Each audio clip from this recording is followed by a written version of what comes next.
Hello movie lovers, welcome back to cine explorers. Varun Tej Meenakshi Chaudhary లీడ్కి add చేసిన మట్క ఈరోజు రిలీజ్ అయింది. మట్క వరుణ్ తేజ్కి హిట్ ఇచ్చిందో లేదో ఇప్పుడు రివ్యూలో మాట్లాడుకుందాం.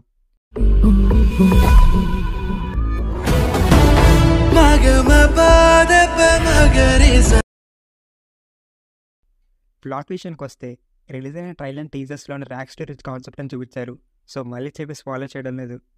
ఫస్ట్ ఆఫ్ చూస్తే వాసు లైఫ్ని స్టార్టింగ్ నుంచి ఎస్టాబ్లిష్ చేసి తన స్ట్రగుల్ అక్కడక్కడ చూపిస్తారు. సింపుల్ వేలో తన లైఫ్లో రైజ్ అయిపోతాడు.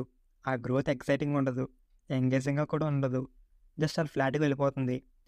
రీసెంట్గా అయితే కొంచెం సిమిలర్గా ఉంటే చుట్టంలో చూసిన సినిమా అయితే నేను చూశాను. అదే మీకు తెలిసి ఉంటుంది, ఆ సినిమా గురించి మాట్లాడుతుంది. రొమాంటిక్ ట్రాక్ కూడా అంత వర్కౌట్ అవ్వలేదు. ఇంటర్వ్యూ ముందు ఇంట్రడ్యూస్ చేసే ఒక పాయింట్ టైటిల్కి జస్టిఫికేషన్ ఇస్తుంది, దాన్ని క్లియర్గా ఎక్స్ప్లెయిన్ చేశారు. ఇంటర్వ్యూ ఇంపాక్ట్ఫుల్గా అనిపించింది అండ్ మూవీ మీద చిన్న ఇంట్రెస్ట్ తీసుకొచ్చింది. ఓవరాల్గా first half it's just possible అంతే. సెకండ్ హాఫ్ చూస్తే ఫస్ట్ హాఫ్తో కంపేర్ చేస్తే ఈ సెకండ్ హాఫ్లో కొంచెం డ్రామా డీసెంట్గా ఉంటుంది, కానీ నెరేషన్ అయితే చాలా స్లో పేస్గా వెళ్తుంది. ఒక సాంగ్లు చాలా కుక్ చేయడానికి ట్రై చేశారు, కానీ అవే మంచి సీన్స్తో ఆ గేమ్ ఎలా స్ప్రెడ్ అయిందో చెప్పుంటే ఇంకా బాగుండేది. Vasu family side story open చేసి అది ప్రాపర్గా కనెక్ట్ అయ్యే విధంగా చెప్పలేకపోయారు. ఎమోషన్స్ కూడా క్యారెక్టర్స్ ఫీల్ అవుతారు తప్ప మనమైతే ఫీల్ అవ్వం. చాలా క్యారెక్టర్స్ ఉన్నాయి, ఏ క్యారెక్టర్ పెద్ద రిజిస్టర్ అవ్వలేదు. ఇంకా టెక్నికాలిటీస్ చూస్తే ఈ మూవీకి ఇది biggest asset. Costume, art work, production design ప్రతిదీ టాప్ నాచ్గా ఉన్నాయి. Cinematography is good. మ్యూజిక్ పై జీవ్ ప్రకాష్ ఈస్ డిసప్పాయింటింగ్ అని చెప్పాలి. సాంగ్స్ ఓకే అనిపించిన బ్యాక్గ్రౌండ్ స్కోర్ అయితే డల్గా ఉంది. Writer and director Karuna Kumar Palasa movie తీసిన డైరెక్టరే.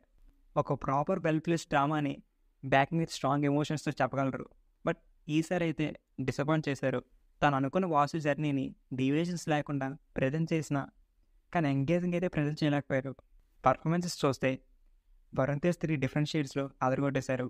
వాసు క్యారెక్టర్ బాడీ లాంగ్వేజ్ని యంగ్ నుంచి ఓల్డ్ ఏజ్ వరకు పర్ఫెక్ట్గా చేశారు. మీనాక్షి చౌదరి లిమిటెడ్ రోల్ అయినా ఓకే బాగానే చేసింది. నోరా స్పెషల్ సాంగే కాకుండా ఒక ఇంపార్టెంట్ రోల్లో ఇంప్రెసింగ్గా చేసింది. Remaining actors like Naveen Chandra, Ajay Ghosh వాళ్ళ క్యారెక్టర్స్ తగినట్టు ఓకే బాగానే చేశారు. పాజిటివ్స్ నెగిటివ్స్ చూస్తే positives Varun Tej production values, art department, pre interval scene. Negatives చూస్తే flat narration, screenplay, background score, emotional connectivity. ఓవరాల్గా మట్క ఎలా ఉందన్న విషయానికి వస్తే మట్క అయితే టార్గెట్ మిస్ అయింది. మీకు రెగ్యులర్ స్టోరీ అయినా పర్వాలేదు, ఎటువంటి ఎక్స్పెక్టేషన్స్ లేకుండా ఒక సినిమా చూడాలనుకుంటే ఈ సినిమా ట్రై చేయండి, లేకపోతే మీ ఇష్టం. మేము ఈ మూవీకి 56% గ్రీన్ అండ్ 44% రెడ్ ఇస్తున్నాం. మీరు ఈ సినిమా చూసినట్టయితే మీ రేటింగ్ ఇటు మా కమెంట్ సెక్షన్లో కమెంట్ చేయండి. నెక్స్ట్ వీడియోతో మేము ముందుకు వచ్చేస్తాం. అంతవరకు టాటా.